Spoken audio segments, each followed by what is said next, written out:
ఓం శ్రీ రామచంద్ర పరబ్రహ్మణే నమః. భగవద్బంధువులందరకు హృదయపూర్వక నమస్కారాలు. ఓం శ్రీ రామచంద్ర పరబ్రహ్మణే నమః. ఆపదామపహర్తారం దాతారం సర్వసంపదాం లోకాభిరామం శ్రీరామం భూయో భూయో నమామ్యహం. ఓం శ్రీ రామచంద్ర పరబ్రహ్మణే నమః. శ్రీ వాల్మీకి రామాయణము 4వ కాండ అయిన కిష్కింధాకాండ ఎందలి 66వ సర్గ ఎందలి గల 38 శ్లోకముల యొక్క వచన భావసారాన్ని జాంబవంతుడు హనుమంతునకు అతని జన్మ వృత్తాంతమును తెలిపి సముద్రమును లంఘించుటకై ప్రోత్సహించుట అనే కథగా వింటారు. ఓం శ్రీ రామచంద్ర పరబ్రహ్మణే నమః. లక్షల సంఖ్యలో ఉన్న వానర సైన్యం దిగులు చెంది ఉండడం చూసి జాంబవంతుడు హనుమంతునితో ఈ విధంగా పలికాడు. వానరులలో వీరుడవు, సమస్త శాస్త్రాలు తెలిసిన వారిలో శ్రేష్ఠుడవు అయినవో హనుమంతుడా, ఏకాంత ప్రదేశంలో మౌనంగా కూర్చుండి ఏమీ మాట్లాడవేమి?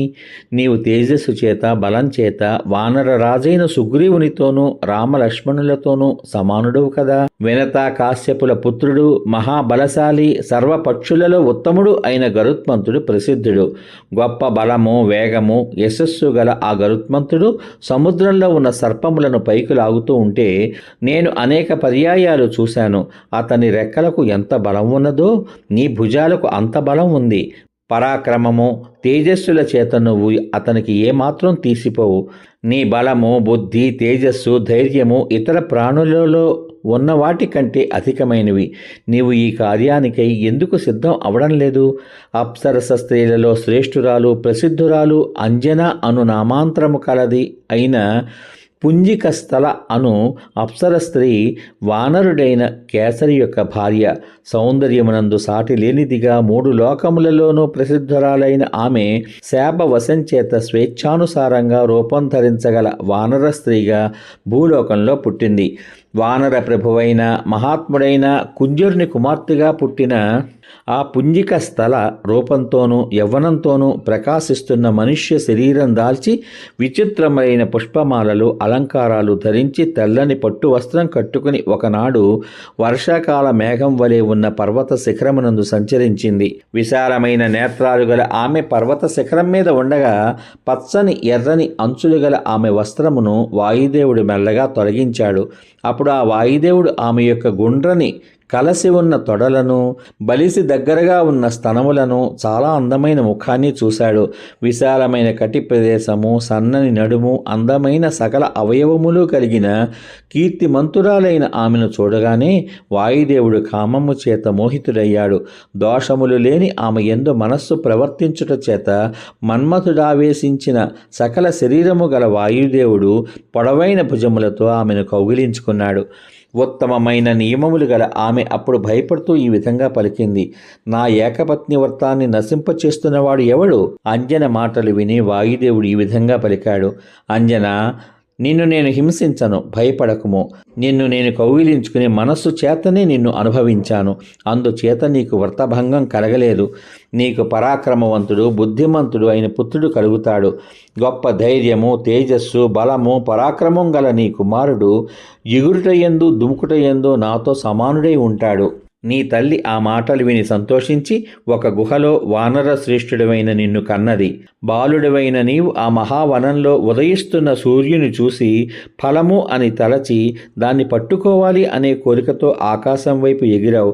నీవు 300 యోజనముల దూరం ఎగిరి సూర్యుని తేజస్సు ఆక్రమిస్తున్నా కూడా దాని వలన భయపడలేదు. వేగముగా ఆకాశం మీదకి వచ్చిన నిన్ను చూసి బుద్ధిమంతుడైన ఇంద్రుడు కోపావిష్టుడై నీపై వజ్రమును ప్రయోగించాడు. అప్పుడు నీవు పర్వత శిఖరం మీద పడుట చేత నీ ఎడమ గడ్డం విరిగిపోయింది.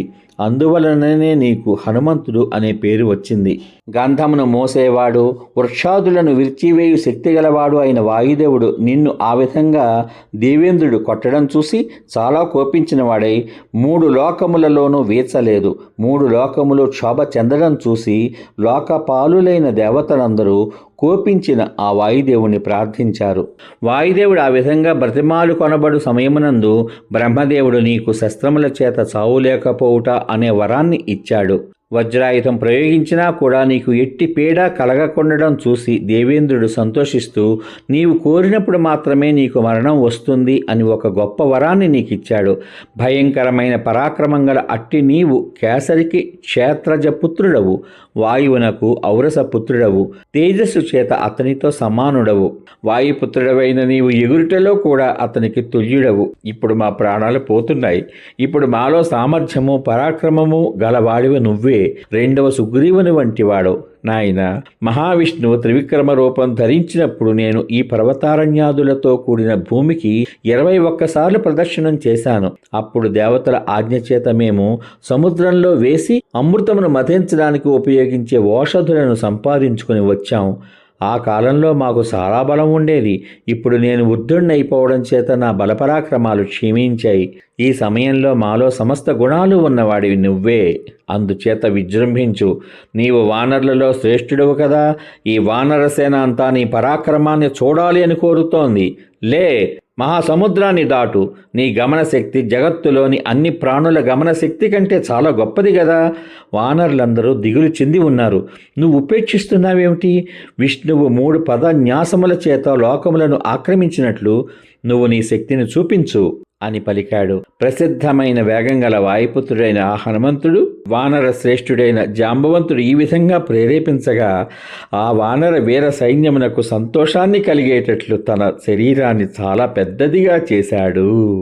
సమాప్తం. ఇంతవరకు మీరు శ్రీ వాల్మీకి రామాయణము 4వ కాండ అయిన కిష్కింధాకాండ యందలి 66వ సర్గ యందలి గల 38 శ్లోకముల యొక్క వచన భావసారాన్ని జాంబవంతుడు హనుమంతునకు అతని జన్మ వృత్తాంతమును తెలిపి సముద్రమును లంఘించుటకై ప్రోత్సహించుట అనే కథగా విన్నారు.